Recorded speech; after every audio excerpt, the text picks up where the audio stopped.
Hello, what's up mga meme? It's me, Rico Mori, and welcome back to my channel. Mabuhay! O kumusta na po kayo ha mga meme? Nako, ngayon po yung mahal na araw ha mga meme.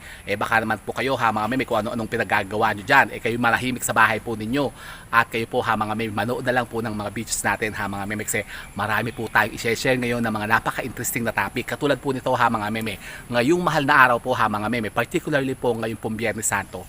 Alam nyo po ba ha mga meme na meron palang mga napaka-iinam o napaka-powerful na mga uri ng bulaklak na dapat po ha mga meme inyo pong makuha ngayong pong Biyernes Santo ha mga meme, kasi yan po talaga ha mga meme, napakaswerte. Talaga ba? Ano-ano yung mga yan? Yun na nga po ha mga meme. Sa ating video ngayon, yan ang pag-uusapan natin. Ang mga sinasabi mga napaka masuswerteng bulaklak ha mga meme, na kapag ka nakuha natin ngayong Biyernes Santo ay talagang iyay magdudulot sa inyo ng walang humpay na kaswertihan sa buhay mga meme. Ano yan? Naulan? Naulan ba, Mariose? Kung kailan naman nagbablog dito sa kakaulan-ulan dag-im O siya ha mga meme, umuulan na. Papasok muna ako sa kotse ha. Dito tayo sa loob. Naku po, umulan pa leche Ano ba, kung kailan namang... Pero mainit.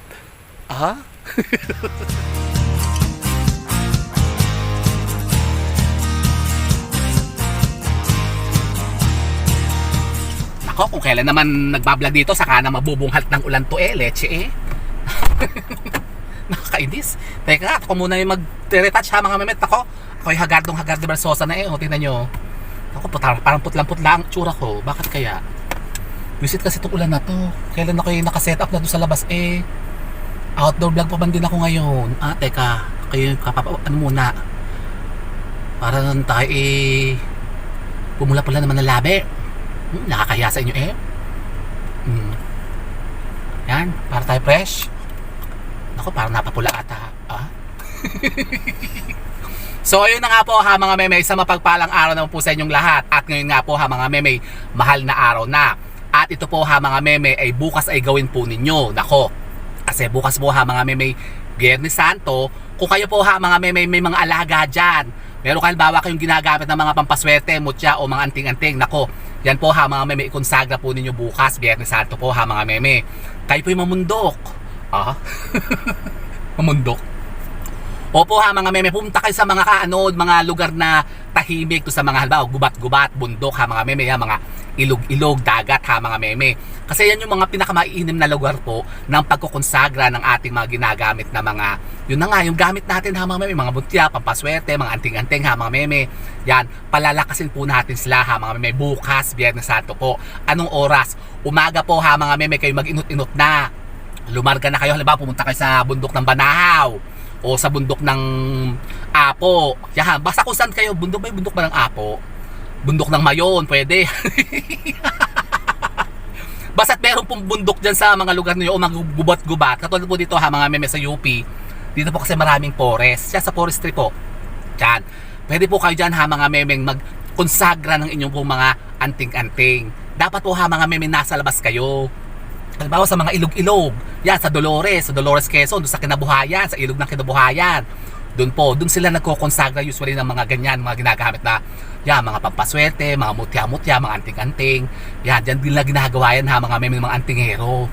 Tapos yung mga manggagamot ha mga meme, pinalalakas din po nila yung power nila kapag gantong Biyernes Santo. Opo ha mga meme, kaya gawin nyo po yan. Kung kayo po ha mga meme gumagamit din ng mga pampaswerteng yan o yan mga anting-anting ha mga meme, dapat po yan po pinapakain po ninyo. Pinapalakas nyo po yan ha mga meme, mga gamit po ninyo para hindi po yan matulog. Natutulog? Opo ha mga meme, pagka hindi nyo ginagamit yan, hindi nyo sila kinukonsagra, natutulog yan ha mga meme. Parang inaantok. Mawawalan sila ng kumbagay bertud o bisa, parang maghihina sila ha mga meme. Kaya yan dapat from time to time po pinalalakas po natin. At ito po ha mga meme, pinakamainam na araw po ng pagpapalakas sa kanila, pagkukonsagra sa kanila ha mga meme ngayong Biyernes Santo. Yan, halimbawa kayo po ha mga meme, mga hawak, halimbawa katulad po ng mga mutyahan ng langka. Yan, kayo po ha mga meme, kumuha lamang po halimbawa ng tubig sa ilog o tubig sa bukal o tubig sa dagat ha mga meme, ibabad nyo yan dyan. Tapos ang simple lamang po pagkukonsagra dyan ha mga meme, alayan nyo po sila ng panalangin. Kayo po yung manalangin ng 3 ama namin, 3 abagin ng Maria, at 3 sumasampalataya po ha mga meme. Halimbawa, mayroon naman po silang mga dasal-dasal. Halimbawa katulad po ng mga sinukuhang itim, yang ano ba yun, parang naglalaway ako. Kumain kasi ako ng pipino eh. Halimbawa kayo po ha mga may mga hawak naman na meron talagang partikular na mga dasal o orasyon. Yan po yung dasalin po ninyo ha mga may. Katulad po ng mag-asawang duwende. Yan. Yung ating Santo Ninyong Hubad, yung may tite. Tapos yung pong mga sinukuwang itim. Meron yung mga kanya-kanyang ano yan eh. May mga kanya-kanyang dasal po yan eh. Yung mga medalyon na ginagamit natin. Yan po ang idasal po ninyo ha mga meme. Kumbaga pakakainin po natin sila ng dasal ha mga meme sa araw ng Biyernes Santo. At alam nyo po ba ha mga meme na kapag kaganto rin pong mga panahon o gantong araw ha mga meme, yan particularly nga po ha mga meme tuwing araw ng Biyernes Santo, mayroon po tayong maatikang napaka-powerful na pampaswerte. Yan, yung mga sinasabing mga napakasaswerteng mga iba't ibang klase po ng bulaklak. Talaga ba? Meron bang ganun? Opo ha mga meme, at yan nga ang main topic natin ngayon. Yung mga sinasabing mga bulaklak na napakaswerte at talagang napakalakas ng bertud ha mga meme kapag ka ito po'y nakuha nyo tuwing araw ng Biyernes Santo. Talaga ba? Meron bang ganun? Opo ha mga meme, meron po tayong list dyan ha mga meme. Meron tayong session ngayon ng mga 5 o 6 na bulaklak po ha mga meme. Particularly ito mga bulaklak na to kapag ito po'y nakagilap nyo po ngayong Biyernes Santo, talaga lang pong napakaswerte niyan ha mga meme. Ano yung mga yan? So yun na nga po ha mga meme, kaya wala na masyadong chika talakis. Umpisahan na natin ito. Number 1 po ha mga meme, yung ating napaka-powerful na hindi nawawala sa list ha mga meme, yung ating bulaklak ng salay. Yan, number 1 po yan ha mga meme. Yung bulaklak ng salay o yung bulaklak ng tanglad po ha mga meme. Alam niyo po ba ha mga meme na bihirang-bihira lamang pong makapagpabulaklak ng salay o yung tanglad ha mga meme. At kapag kain po aming naabatan nyo na halimbawa kayo po nakakita ng mga tanim nyo pong mga tanglad o salay na may bulaklak na ha mga meme, i-check nyo. Baka meron na nga ha mga meme. Tapos bukas ng umaga po ha mga meme, Biyernes Santo, yan po ha mga meme, pitasin po ninyo. Kasi yan po ha mga meme, napaka-powerful ha mga meme kapag kaya po ginamit natin pampaswerte. Lalong-lalo na po ha mga meme sa pagninegosyo, sa paghahanap buhay, sa pagbebenta ha mga meme. Nako, napaka-powerful po niyan. Talaga ba? Naglalaway talaga ako. Ano ba yung kinahain ko? Kumain kasi ako nung salad na kanis salad daw ata yun. Pinaghalo nila yung pepino tsaka yung ano ba yung singkamas na hila para nakakalaway tuloy eh. Tapos may konting mayonnaise na hindi ko maintindihan para maasim-asim eh.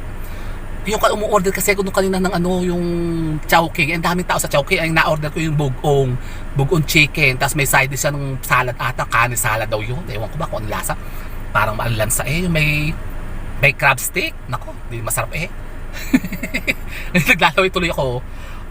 So yun po ha mga meme, yan ang ating number 1, ang bulaklak ng tanglad ha mga meme. Kapag ka nakakita kayo niyan sa garden po niyo, sa mga tanim po niyo na yan po may mga bulaklak, ang inyo pong mga tanglad, kunin niyo agad yan ha mga meme. Bukas po ng umaga, pagkapapasikat ang sikat ng araw po ha mga meme, kunin niyo na agad yan, pitasin niyo yan ha mga meme. Yan po isilid niyo lang po sa isang telang pula ha mga meme. Sa pouch na pula ha mga meme, balutan nyo lamang po yan. Yan po yung magiging pampaswerte po ninyo. Halimbawa kayo may mga negosyo, may mga tindahan kayo, yan po ha mga meme, ilagay nyo lamang po doon sa mga cash drawer po ninyo, sa mga kaha po ninyo ha mga meme. Yan po i-invite ng mas maraming mga kliyente, parokyano, at yan magbibigay sa inyo ng mas maraming kita at benta. Talaga ba? Opo ha mga meme, yang bulaklak ng salay, pitasin nyo yan bukas ha mga meme, Biyernes Santo. Ang pangalawa po ha mga meme, yung isa pa na napakapambihira din po mamulaklak ha mga meme, hindi lahat po ng klase po ng punong ito ay namumulaklak. Ano yan? Yung pong bulaklak ng kawayan. Kayo po ba ha mga meme nakakita ng bulaklak ng kawayan? Tayo po ha mga meme, merong mga pina-order niyan. Yung pong ating 3-in-1 pampaswerte combo noon, na yun na nga, yun ang ipineplex natin ha mga meme. Yan po kasi ang kombinasyon po kasi niyan ay yung bulaklak ng kawayan, bulaklak ng tanglad, at yung pugad ng alitap-tap. Yan po yung ating pong 3-in-1 pampaswerte combo. Pero yan po ha mga meme, in-upgrade na po natin, ginawa na po natin siyang prosperity money bag, kasama po ng iba't iba pang mga pampaswerte. All in all po ha mga meme, yan po yung 21 na iba't ibang mga pampaswerte ang laman yan, yung ating prosperity money bag. At kung kayo po ha mga meme gusto nyo po maka-order nyan, tayo po ha mga meme nagpapa-order pa po nyan. At tayo po yung mga ginawa na ngayon ha mga meme, ngayon nga po kukonsagra natin ngayong Biyernes Santo. Kaya available na po ulit yan ha mga meme after po ng Holy Week. Pwede na po ulit orderin yan yung mga bagong gawa natin ha mga meme na mga prosperity money bag na talaga lang pong napakaswerte yan ha mga meme sa pagninegosyo, sa hanap buhay ha mga meme, sa pagtatrabaho at sa pagsusugal din po. Kayo po mahilig magpataya-taya sa mga loto, loteng, weteng ha mga meme, mga STL, mga EC2, Yan po ha mga meme, napakainam na bertud. Yung ating prosperity money bag. Available po yan ha mga meme, mag-PM lang kayo sa akin. Teka, bagong pag-overheat ata ako. Bakit ang init ng aircon? Leche. So ito ha mga meme, ang ating pangalawa, ang bulaklak ng kawayan. At ang pangatlo naman po ha mga meme, isa rin pong napakapambihira kapag ito po nakita po ninyo ha mga meme. Napakaswerte po nito, pitasin nyo agad ito ha mga meme. Yan, yung pong bulaklak ng bawang. Bulaklak ng bawang. Opo ha mga meme, kayo po ba nakakita na ng bulaklak ng bawang? Opo ha mga meme, ang bulaklak ng bawang. Kasi alam niyo po ba ha mga meme, ang bawang itself ay napakainam na pong pampaswerte at napaka-powerful din po niyan ha mga meme na pangontra sa mga sasabing mga negativities. At kapag kayo po ha mga meme, nakakuha ng mga bulaklak niyan, lalong-lalo na po ha mga meme tuwing araw ng Biyernes Santo, nako, yan po talaga ha mga meme, magbibigay sa inyo ng walang humpay na pagdaloy ng mga kaswertehan sa buhay. Lalong-lalo na po ha mga meme sa usapin ng kaperahan. Kung kayo po ha mga meme mahilig magsugal, magpataya-taya, yan po ang itago po ninyo. Maghagilap kayo niyan ha mga meme, at yan po gamitin nyo sa pagsusugal, ang bulaklak ng bawang. So yun po ang ating pangatlo ha mga meme, ang bulaklak ng bawang. So yun po ha mga meme, ang ating pangatlo. At ang sa pa po ha mga meme, napaka-powerful na bulaklak kapag ito po nakuha natin ngayong Biyernes Santo, ay talagang yun po magbibigay sa inyo ng walang humpay na kaswertehan ha mga meme. Lalong-lalo na po kung kayo po ay nang aakit ng tao. Nako, ito po napakainam din pong gamit ha mga meme na panggayuma. Panggayuma sa tao ha mga meme. Halimbawa kayo may mga pinag-iinteresan, may mga crush kayo. Nako, may mga crush. Opo ha mga meme, ang bulaklak na ito isang napaka-powerful po na panggayuma ha mga meme sa mga minamahal natin. Pang-akit baga, pampalakas ng araw at karisma po ito ha mga meme. Ano yan? Ang bulaklak ng amor seco. Talaga ba? Opo ha mga meme, ng ating pang-apat. Kapag kayo po ha mga meme namitas niya ng mga bulaklak ng amor seco tuwing araw ng Biyernes Santo, nako, yan po talagang magiging napaka-powerful po ha mga meme ng bertud niya. Gamitin niyo po yan ha mga meme sa pagdinegosyo. Makakaakit po yan ng mas maraming kliyente at parokyano ha mga meme na bibili sa inyo at magbibigay sa inyo ng maraming kita. At halimbawa kayo po ha mga meme, may mga minamahal, may mga gusto maakit ha mga meme na hindi kayo pinapansin, hindi kayo trip baga, hindi kayo type. Nako. Bakit naman? Di ba kayo maganda? Kasi magpa-press kasi kayo. Pues ganito po ang gawin po ninyo. Kayo po ha mga meme, maghagilap lamang po ng mga bulaklak ng amor seco sa kaparangan po ha mga meme, sa mga damu-damuhan dyan. Maghanap kayo niyan ha mga meme, at yan po itaon po ninyo ngayong Biyernes Santo. At yan po ha mga meme, magagamit natin na panghalina, pang-akit, at yun na nga, panggayuma ng mga taong nako, yung mga mailap baga. Opo ha mga meme, yung mga tao bagang napakapipihikan, yung mga snob, hindi kayo pinapansin. Nako, sila po ha mga meme, aakitin natin, gagamutin natin sila ha mga meme sa pamagitan po ng bulaklak ng amor seco. Yan, kayo po ha mga meme, kumuha lamang po ng kapirasong papel, tapos sulat nyo po dyan ha mga meme yung pangalan ng mga taong gusto nating akitin. Tapos yan po ha mga meme, lalagyan lamang po natin ng ilang pirasong bulaklak ng amor seco, tapos yan po ibabalot natin sa puting tela ha mga meme. Tapos yan po ilalagay lamang po natin sa ilalim ng ating mga higaan. Sa una natin ha mga meme, dyan tutulugan lamang po natin. Yan po idadasalan po natin ha mga meme, hihilingan. Magpipetisyon tayo ha mga meme sa taong yan na siya'y mahalina, maakit sa atin, at siya'y mabaliw sa ating kagandahan. Talaga. Opo ha mga meme, at makita nyo kapag kayo nagawa nyo ng tama ha mga meme, at kapag nagmanifest po yan sa inyo, yung mga taong yan ha mga meme, mailap bagang yan, yung mga pihika na yan, hindi kayo pinapansin, mga snob, nako, mababaliwan sa inyo ha mga meme, at kayo pagkakaguluhan na yan. Talaga ba? Pula talaga ng lips So yun po ha mga meme, ang ating pang-apat. At ang sunod naman po ha mga meme, ang ating pang-lima, na isa rin uri po ng bulaklak ha mga meme na napakainam na pampaswerte, lalong-lalo na po kapag ito po yung nakuha po natin tuwing Biyernes Santo. Ito po yung magagamit natin ha mga meme sa larangan po ng pagsusugal. Yan, kung kayo po ha mga meme mahilig magsugal nga, kung kayo mga sugarol, mahilig magpataya-taya ha mga meme, halimbawa mahilig kayo magbingo, magkasino, magsabong ha mga meme, nako, yung mga online karera, yan po ang gamitin po ninyo ha mga meme. Ano yan? Ang bulaklak ng gabi. Gabi? Opo ha mga meme, ang bulaklak ng gabi. Kasi alam nyo po ba ha mga meme na mayroong isang particular na klase o uri po ng gabi na kapag ka namumulaklak ay napakaswerte daw po niyan ha mga meme. Yung tinatawag na gabing kulay pula o yung parang kulay maroon ha mga meme. Kasi iba-iba kasi yung uri niyan ha mga meme. Kasi yung ginagamit namin usually na yung niluluto, yung tipay, yung laing, yung kulay green ng tangkay ha mga meme. Maghanap po kayo nung laing na kulay pula. Yung parang maroon po ang kulay ng tangkay niya, yung katawan.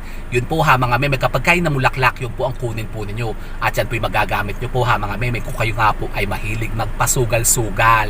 At halimbawa kayo po hindi nananalo, lagi kayong olats, yan po ang itago po ninyo ha mga meme. At kapag kayo po nakaatikha niyan tuwing araw ng Biyernes Santo, nako, maaring kayo po ha mga meme, bigyan niyan ng napakaraming panalo. O gusto nyo yan? Aba, ako gusto ko yan ha mga meme. O so yun po ha mga meme ang ating bulaklak ng gabi. At ang sunod naman po ha mga meme, isa rin napaka-powerful na bulaklak na kapag ito po yung nakuha natin kapag Biyernes Santo, ito po yung magbibigay din sa atin ha mga meme ng walang humpay na pagdaloy ng kaswertehan ha mga meme sa ating buhay. Yan, ano yan? Yung bulaklak naman po ng Sansevieria o snake plant. Nako, maraming ganyan, di ba? Opo, usually po ha mga meme, yan po yung nakikita lamang po sa mga gardens. Pero meron po yung particular na uri ng bulaklak ha mga meme, yung ating snake plant, na kapag kahit po ang nakita po ninyo, yan po yung pitasin nyo agad ha mga meme tuwing araw ng Biyernes Santo. Yung pong snake plant po ha mga meme, na ang kulay po ng bulaklak ay kulay puti. Yung mahahaba po ha mga meme. Opo ha mga meme, napakaswerte po niyan. Kung halimbawa kayo po may mga tanim niyan, yung mga snake plant o Sansevieria ha mga meme, tapos namumulaklak na, bukas po ha mga meme, abatan nyo yan, Biyernes Santo po. Sa umaga po ha mga meme, pitasin nyo po yan. Tapos yan po ibalutin nyo lamang po sa kapirasong telang puti ha mga meme. Tapos yan po itago nyo po sa mga pitaka po ninyo, sa mga bag po ninyo, o sa lalagyan po nyo ng mga pera ha mga meme. At yan po aakit pa ng mas maraming kasama niya. Talaga ba? Opo ha mga meme, napakainan din po niyang pampaswerte po sa pagbebenta, pagtitinda ha mga meme, sa mga kahit anong klaseng businesses. So yun po ha mga meme, po ilan lamang sa mga sinasabing napakaraming mga klase po ng bulaklak na napakainam pong gamitin pampaswerte ha mga meme, na kapag nakuha po natin ngayong Biyernes Santo, yan po talaga ha mga meme, magdudulot sa atin ng walang humpay na kaswertihan. Magdudulot yan sa atin ha mga meme ng prosperity at abundance, kasaganaan ha mga meme. Kaya atikhain nyo agad yan kapag kayo po'y nakapansin yan sa paligid po ninyo, pitasin nyo agad yan bukas ha mga meme, Biyernes Santo. At makikita nyo, kung kayo po ha mga meme talagang naniniwala sa mga ganitong mga pampaswerte, wala naman pong mawawala ha mga meme kung susubukan natin gawin yan. Kasi malay nyo ha mga meme, yan po ang magdulot sa inyo ng sinasabing mga minimit-himit nating kaswertehan sa buhay ha mga meme. O hindi masama ha mga meme, di ba ga? Pero sabi nga po ha mga meme, ito naman pong sinasabing mga ideyang ito at mga paniniwala ito ha mga meme, mga pawang gabay lamang naman po natin. Kung kayo naman po ha mga meme hindi po naniniwala sa mga ganitong mga pamamaraan o ganitong mga pampaswerte ha mga meme, huwag nyo pong gawin yan ha mga meme. Hayaan nyo lang po sila dyan pagka nakita nyo yung mga bulaklak na yan. Huwag nyo pong pitasin ha mga meme, kasi para lang po yan doon sa mga talagang naniniwala lang po dito. Hayaan nyo lang po sila kumuha ha mga meme, huwag nyo silang pakialaman. Pero yun na nga po ha mga meme, wala rin naman po mawawala sa atin kung susubukan natin yan. Kasi malay nyo nga po ha mga meme, yan na magbigay sa inyo ng mga sinasabing inaasam-asam yung mga kaswerte sa buhay po ninyo na napakatatagal na ha mga meme, hindi pa dumadating. Subukan nyo po yan ha mga meme, hindi nyo susubukan. Subukan nyo ha mga meme para malaman nyo po kung ano po maaaring maidulot itong kaswertehan sa mga buhay ninyo. O di ba ga? So yun po ha mga meme, sana po may napulot na mga bagong idea at kaalaman sa pag-attract na naman ng mga bagong kaswertehan. And with that mga meme, keep safe and God bless. Thank you for watching.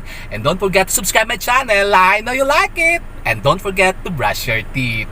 Bye mga meme. Maghagalap kayo ng mga bulaklak na yan ha mga meme. Napakaswerte ng mga yan.